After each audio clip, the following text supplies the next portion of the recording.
திமுக அரசுக்கோ அல்லது போலீஸை எதிர்த்து விமர்சனம் செய்தால் நாங்கள் உங்களை உள்ள போடுவோன்னு மிரட்டலாம்.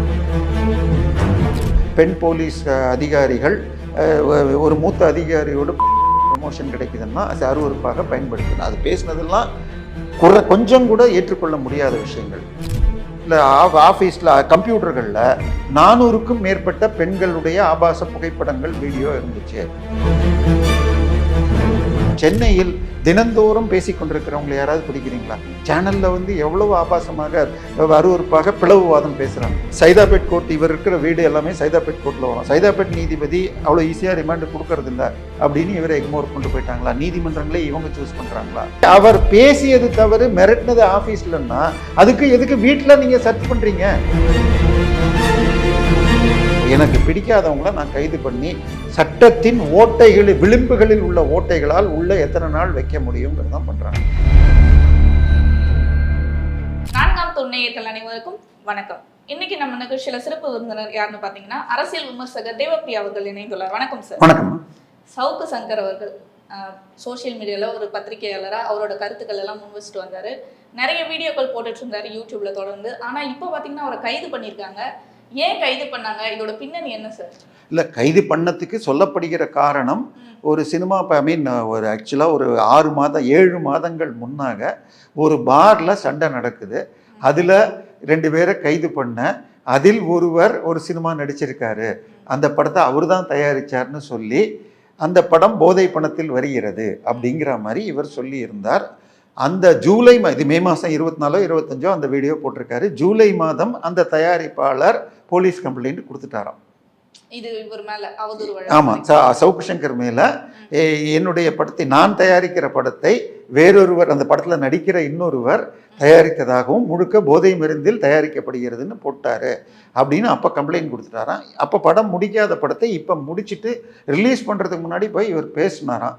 சார், அந்த வசனம் இருக்கிறதுனால யாரும் வாங்க மாட்டேன்றாங்க, அதனால் நீங்கள் அதுக்கு நீக்கணும் அப்படின்னா. நான் நீக்கலை, அதுக்கு பதிலாக நீங்கள் தான் தயாரிச்சிங்கன்னு இன்னொரு வீடியோ போடுறேன்னு சொல்லியிருக்காரு. ஆனால் அவர் மிரட்டினார், 10 லட்சம் கேட்டார், நான் 2 லட்சம் கொடுக்குறேன்னு சொல்லிட்டு இந்த அரெஸ்ட்டுக்கு முந்தைய நாள் சாயந்தரம் ஒரு 84,000 ரூபா அவருடைய உதவியாளருக்கு அனுப்பப்பட்டிருக்கு.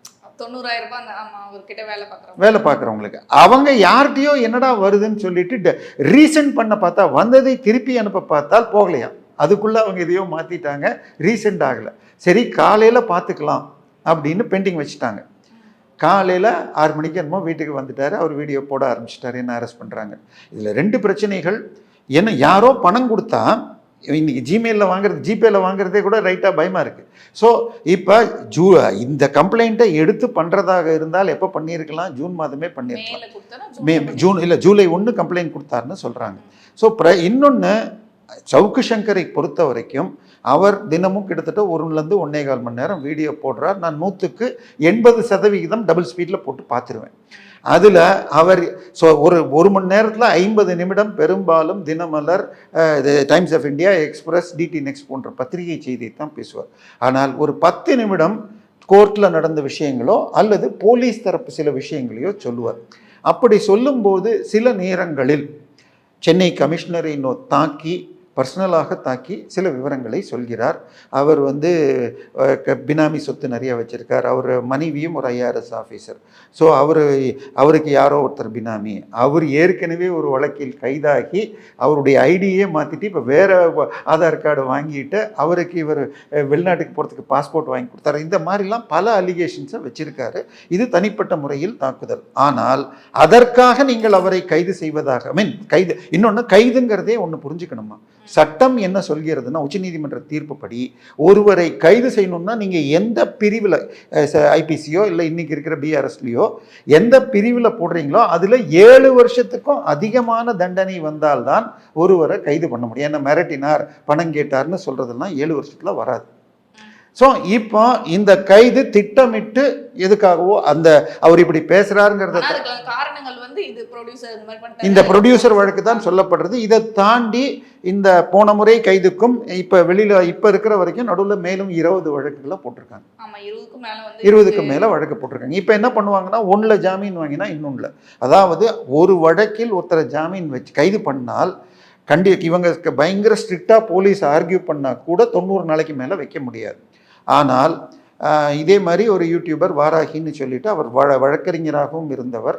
அவர் வந்து அவர் மீது வழக்கு போட்டு கைது பண்ணிட்டு ஒன்னொன்னாக வழக்கு போடுறாங்க. அவங்களுக்கு வேணுங்கிற அளவுக்கு வழக்கு இல்லைன்னு சொல்லிட்டு டைம்ஸ் ஆஃப் இந்தியாவில் ஒரு ஃபோன் நம்பர் போலீஸ் குடிச்சு அவருக்கு எதிராக புகார் இருந்தால் கொடுக்கவும்னு சொல்லிட்டு அதுக்கப்புறம் 5 மாதம் கழிச்சு தான் அவர் வெளியில் வந்தார். மொத்தம் வெளியே வராமல் இருக்கிறதுக்கு தான் இந்த வழக்குலாம் இல்லை அப்படித்தான் பார்க்குறவங்களுக்கு அப்படி தான் தோணுது. எதுக்காக அந்த மாதிரி வழக்கு போடுறீங்க, புகார் இல்லைன்னு நீங்கள் கேட்குறீங்க, சரியா? அவர் வெளியில் வந்த அந்த வாராகி வெளியில் வந்த வழக்கில் அவருடைய செயல் குற்றங்களை வெளிக்கொண்டு வருவதற்கு அல்லது குற்றம் செய்பவர்களை காட்டி கொடுப்பதற்காக விசில் ப்ளோயருங்கிற வார்த்தை இருக்குது. அவர் விசில் ப்ளோயராக செயல்படுகிறார். கமிஷனர் வேண்டுமென்றே அவர் உள்ளே வைப்பதற்காக கைது செய்தார்னு சொல்லி தான் அந்த வழக்கிலிருந்து அவர் ரிலீஸ் செய்யப்பட்டார். இப்போ ஒரு போன மாதம் அவர் கைது செய்யப்பட்டு திரும்ப அப்போ அந்த நேரத்தில் குண்டாஸ் போட முடியல, இப்போ போட்டாங்க. இப்போ அதை தாண்டி இவரை பார்த்தீங்கன்னு சொன்னால் இந்த ஏர்போர்ட் மூர்த்தி அவர்களும் கைது செய்து இப்போ குண்டாஸில் உள்ளே இருக்கார். 74 வயதான ஐபிஎஸ் ஆஃபீஸர் மற்றும் வழக்கறிஞர் வரதராஜனை உள்ளே போட்டாங்க. அவரும் இப்போ ஜாமீனில் வெளியில் வந்திருக்கார். ஸோ இது எல்லாமே திமுக அரசுக்கோ அல்லது போலீஸை எதிர்த்து விமர்சனம் செய்தால் நாங்கள் உங்களை உள்ளே போடுவோன்னு மிரட்டுறதுக்கா? இதுதான் பிரச்சனையாக இருக்கிறது. சரி, அவர் பேசினதெல்லாம் சரியா, அவர் யூஸ் பண்ணுற லாங்குவேஜ் சரியான்னு சொன்னால் இல்லை. ஆனால் அவர் தவறாக பேசியிருந்தால் அவரை அதில் எஃப்ஐஆரை போட்டு சார்ஜ் ஷீட்டை போட்டு தண்டனை வாங்கி தரணும். அதில் 3 மாதமோ 6 மாதமோ 1 வருஷமோ தண்டனைக்கு வாங்கினால் அவர் உள்ளே போகலாம். இப்போ ஒரு பேச்சுக்கு எடுத்துக்கிட்டால் ஹெச் ராஜா பேரில் ஒரு புகாரில் கொடுத்து அவருக்கு 1 வருஷமோ இன்னும் கொடுத்து ஸ்டே வாங்கி வெளியில் தான் இருக்கார். ஸோ அந்த மாதிரி எதுக்காக இவங்கள அரெஸ்ட் பண்ணுறீங்க? ஏன்னா இதே புகார் இப்போ மோடியை எதிர்த்து எழுதுகிறவங்க எத்தனை பேர் இருக்காங்க? அவங்களெல்லாம் கைது செய்யலை. இன்னும் சொல்ல போனால் ஃபிசிக்கலாக கனிமொழியுடைய ஒரு மீட்டிங்கில் 2 திமுக இளைஞர் அணியை சேர்ந்தவர்கள் ஒரு பெண் போலீஸை பாலியல் சீண்டல் செய்தார்கள்னு புகார் கொடுத்ததை வாபஸ் வாங்கி அவங்கள கைதே பண்ணல. பல நடிகை சில நடிகைகள் பிஜேபியில் சேர்ந்துட்டாங்கன்னு சொல்லி அவர்களை தவறான வார்த்தையில் அருவருப்பாக கொச்சையாக ஒரு மினிஸ்டரை வச்சு பொலிட்டிக்கல் மீட்டிங்கில் சைதை சாதிக்குங்கிறவர் பேசினார். அதை புகாராக பெண்கள் கமிஷனுக்கு கொடுக்க இவர் டெல்லியில் போய் பதில் கொடுத்தார். ஆனால் இங்கே எஃப்ஐஆர் போடல. திமுக காரன் பேசினா ஒன்றும் கிடையாது. அடுத்து ஆமாம், இதே போல் அதாவது இன்னொருத்தன் ஸ்டாலின் ஒரு அணுக்க தொண்டன்னு சொல்லலாம். அவன் பிஜேபி ஆஃபீஸில் பெட்ரோல் பம்ப் போட்டு ஜெயிலில் உள்ளே இருந்தான். அவனை இதில் கொண்டு வராங்க, ஜாமீனில் கொண்டு வந்த உடனே நான் நீட்டை இவர் கையெழுத்து போடல எதிர்க்கிறேன்னு சொல்லிட்டு கவர்னர் வீட்டில் போய் பெட்ரோல் பம்ப் போடுறான். அவன் இப்போ 8 வருஷ தண்டனையில் இருக்கான். கருக்கா வினோத்னு. இல்லை வெளியில் வரல. அவர் மீது போட்ட குண்டா சட்டம் ரத்து. அவர் இதில் வெளியில் வர முடியாத பிரிவில் உள்ளே இருக்கார். அந்த தீர்ப்பு தான் குண்டா சரத்துன்னு இருக்காங்க. சரி, குண்டாஸுங்கிறது அதிகபட்சம் 1 வருஷம். பட் அதுக்குள்ளே 6 மாதத்துக்குள்ளே அதை ரிவ்யூ பண்ணணும். இவர் வெளியில் இருந்தால் அதான் இந்த குண்டாஸ்னாலே என்னன்னு சொன்னால் இவர் மீது பல வழக்குகள் இருக்குது. இவர் வெளியில் இருந்தால் சமூகத்துக்கு ஆபத்துன்னா தான் குண்டாஸ். இப்போ இன்னொன்று கைது எதுக்கு பண்ணுவாங்கன்னு சொன்னால் இவர் பவர்ஃபுல் மேன். இவர் போய் சாட்சியை கலைச்சிடுற. இப்போ அரசு அதிகாரி இல்லை அரசு எம்எல்ஏ மந்திரியுடைய பையன்னா இவர் போய் மிரட்டி சாட்சியை கலைச்சிருவார் அப்படின்னா கைது பண்ணலாம். இந்த 2மே இல்லாமல் 7 வருஷமும் இல்லாமல் இவர் பெரிய பவர்ஃபுல் ஆள் கிடையாதுங்கிறப்போ அரெஸ்ட் பண்ணுறதுக்கு குறிக்கோளே இல்லை. இப்போ சவுக்கு சங்கர் அவர்களை அரெஸ்ட் பண்ணிருக்காங்க. இதோட நோக்கம் என்னவா இருக்கும்? இப்போ எலெக்ஷன் வர்றது இல்லையா, இல்லை இதுக்கு வேற ஏதாச்சும் பின்னணி? இல்லை, சவுக்கு சங்கர் பேரில் இதை தாண்டி போலீஸ் தரப்பு சொன்னதாகவும் பல அவதூறுகள் போன முறை கைதுக்கு பிறகு வந்தது. அவருடைய ஆஃபீஸ்லேயும் ரெட்பிக்ஸ் என்ற அந்த அவர் பேட்டி, அதாவது ரெட்பிக்ஸில் ஒரு பேட்டி கொடுத்துருந்தார். அதில் பெண் போலீஸ் அதிகாரிகள் ஒரு மூத்த அதிகாரியோடு ப்ரமோஷன் கிடைக்குதுன்னா அருவருப்பாக பயன்படுத்தினார். அது பேசினதெல்லாம் கொஞ்சம் கூட ஏற்றுக்கொள்ள முடியாத விஷயங்கள் இருந்தாலும் அதில் அவரை கைது பண்ணப்ப அந்த சேனல் இது ஆங்கராக அவரையும் கைது பண்ணுறாங்க. கைது பண்ணது மாத்திரம் இல்லாமல் அந்த அலுவலகத்தில் இருந்த கேமரா கம்ப்யூட்டர்கள் எடுத்துக்கொள்ளப்பட்டிருக்கு. இவருடைய வீட்டிலிருந்து இவருடைய கம்ப்யூட்டர் மொபைல் எடுக்கப்பட்டிருக்கு. இவருடைய மொபைலிருந்து இவருடைய ஜிமெயில் ஐடியையே ஸ்கிராப் பண்ண அவர் பழைய தன்னுடைய இதையே யூடியூப் தளத்தையே பயன்படுத்த முடியாமல் புதுசாக திறந்தேன்னு சொல்லியிருக்காரு. இன்று வரை கேமராக்கள் போலீஸ்கிட்ட இருக்கான், 4 ஆப்பிள் சிஸ்டம்கள் போலீஸ்கிட்ட இருக்கான். இவர் மட்டும் இல்லை, ஸ்ரீரங்கத்தைச் சேர்ந்து கோயில் சார்பாக வழக்கப்படும் ரங்கராஜன் நரசிம்மன் அவரும் என்னுடைய கேமராவும் கம்ப்யூட்டரையும் போலீஸில் இருக்குது அப்படின்னு சொல்லியிருக்காரு. ஸோ இது எனக்கு என்ன, அதே இப்போ அண்ணா நீங்கள் சொன்ன அண்ணா பல்கலைக்கழகத்தில் காலேஜ் போய் படிக்கிற பொண்ணு ஹாஸ்டலில் சாப்பிட்டுட்டு ரூமுக்கு வர்றப்ப திமுகவை சேர்ந்த ஞானசேகரங்கிறவன் சீரழிச்சான். அந்த வழக்கில் அந்த பெண் போலீஸ் கம்ப்ளைண்ட் கொடுத்தா அந்த எஃப்ஐஆர் அந்த அம்மா அந்த பொண்ணுடைய பேர், எந்த செக்ஷனில் படிக்குது, ஃபோன் நம்பர், எந்த ஊர் அட்ரஸ், இத்தனையும் போட்டு இதில் அப்லோட் பண்ணிட்டாங்க. சரியா? அது மாத்திரம் இல்லை, அந்த எஃப்ஐஆரில் என்ன இருக்குன்னா அந்த பெண் உடன்பட்டு உறவு கொண்டாள் வித் கன்சென்ட்னு. இந்த எஃப்ஐஆர் லீக்கான எஃப்ஐஆர் திரு அண்ணாமலை படிச்சுட்டு இந்த மாதிரி எழுதினா இந்த கேஸ்லேயே நாளைக்கு ஞானசேகரன் பேரில் அப்பீலில் தோத்துரும் அப்படின்னு அவர் சுட்டி காட்டுகிறார். அது ஹைகோர்ட்டில் வந்தப்ப முதல் நிலையிலேயே இந்த மாதிரி எஃப்ஐஆர் போட்டதுக்காக 25 லட்சம் அபராதம் அப்படின்னு சொல்லி மாநில அரசு கொடுக்க சொன்னாங்க. இதுக்கு அப்புறமாக அதில் என்னென்னா, அதை தவிர கமிஷனர் பேட்டி கொடுத்தாருனோன்னா அவர் பேரில் டிபார்ட்மெண்ட் ஆக்ஷன் எடுக்கணும்னாங்க. மத்திய மாநில அரசு போய் சுப்ரீம் கோர்ட்டுக்கு போய் உங்களுக்கு அந்த இது வேண்டாம், கமிஷனர் பேரில் எடுக்க வேணாம், ஆனால் இந்த எஃப்ஐஆர் லீக்குக்கு காரணம் போலீஸ் ஸ்டேஷனாக தான் இருக்க முடியும், அதனால எஃப்ஐஆர் லீக்குக்கு யார் காரணம்னு கண்டுபிடிச்சு அந்த போலீஸ்கான சம்பளத்தில் பிடிக்கணும்னு சொல்லியிருக்காங்க. ஆனால் இன்னைக்கு வரைக்கும் அதை பிடிக்கல. ஆனால் இவங்க என்ன பண்ணாங்க தெரியுமா, அந்த ஆனால் யார் அதை லீக் பண்ணாங்கன்னு கண்டுபிடிக்கிறேன்னு சொல்லி அந்த வெப்சைட்டில் நீங்கள் ஃபோன் நம்பரை கொடுத்து பண்ணால் தான் டவுன்லோட் பண்ண முடியும். அது ஒரு 7 பத்திரிகையாளர்கள், 7 பெரும்பாலானவர்கள் ஊப்பிக்கள்னு சொல்லலாம், இல்லை சில்லறைக்காக எழுதுபவர்கள், நெல்சன் சேவியர்லேருந்து ஆரம்பித்து ஒரு 7 பேர்கிட்ட இருந்து வாங்கினாங்க. ஸோ அவங்கள்ட்ட ஒரு ரெசிப்ட் கூட கொடுக்கல. அதுக்கப்புறம் இது வழக்காக போக ஹைகோர்ட் சொல்ல திருப்பி கொடுத்தாங்க. ஆக்சுவலாக சொன்னது, இப்போ நீங்கள் அப்லோட் பண்ணால் முதல்ல உங்களுக்கு எப்படிங்க கிடைக்கும்? உங்களுக்கு தெரியுமா எஃப்ஐஆர் எப்படி டவுன்லோட் பண்ணணும்னு தெரியுமா? தெரியாது. எனக்கு தெரியும். எப்படின்னா, ஒன்று எஃப்ஐஆர் கூட வேணாம், தீர்ப்பே எடுத்துவோம். எஃப்ஐஆர் அவ்வளோ ஈஸி கிடையாது. தீர்ப்பு இருக்குன்னு வச்சுக்கோங்க. நேற்று ஒரு தீர்ப்பு வருது, அந்த தீர்ப்பு வருதுன்னா இந்த பெஞ்சு இந்த நீதிபதி கொடுத்ததுன்னு போனால் அப்படி தேடலாம், இல்லை இந்த நபருக்கும் இந்த வழக்குன்னு போட்டிங்கன்னா தேடி எடுத்து டவுன்லோட் பண்ண முடியும். எஃப்ஐஆர் டவுன்லோட் பண்ண முடியும்னா நம்ம மெட்ராஸில் எத்தனை போலீஸ் ஸ்டேஷன் இருக்குது, எந்த போலீஸ் ஸ்டேஷன், அந்த எஃப்ஐஆர் நம்பர் எஃப்ஐஆர் நம்பர் இருந்தால் தான் பண்ண முடியும். இதெல்லாம் எப்படி லீக் ஆகுதுன்னு சொன்னால், தமிழக ஆளுங்கட்சியின் ஒரு முக்கிய பிரமுகர், சூப்பர் முதலமைச்சர்னு சொல்லுவாங்க, அவங்க பெண் நிறுவனம்னு ஒன்று வச்சிருக்காங்க. அவங்க தங்களுக்கு வேணுங்கிற பத்திரிகையாளர்களுக்கு கொடுத்துருக்காங்க. இப்போ பெண் நிறுவனத்துலேருந்து யாரையும் அரெஸ்ட் பண்ணல, அவங்க ஃபோனை கேட்கல, அவங்க சொல்லாமல் உங்களுக்கு கிடைக்காது, எனக்கு வரல நம்பரு. சரியா? ஸோ இப்போ ஜட்மெண்ட் நான் எடுத்திருக்கேன். இப்போ இன்னும் வேறு சில ஜட்மெண்ட்ஸ் கேட்டால் எங்கிட்ட இருக்கும், நான் டவுன்லோட் பண்ணி எடுப்பேன். ஆனால் எஃப்ஐஆர் எடுக்கிறதுங்கிறது அன்லஸ் அந்த கேஸ் தெரிஞ்சாலே ஒழிய எடுக்க முடியாது. ஸோ அந்த எஃப்ஐஆர் நம்பர் லீக் ஆகிறதுக்கு காரணம் பெண் நிறுவனம், அவங்கள யாரையும் ஒன்றும் பண்ணல. ஆனால் அதை இவங்கள பிடிச்சாங்க.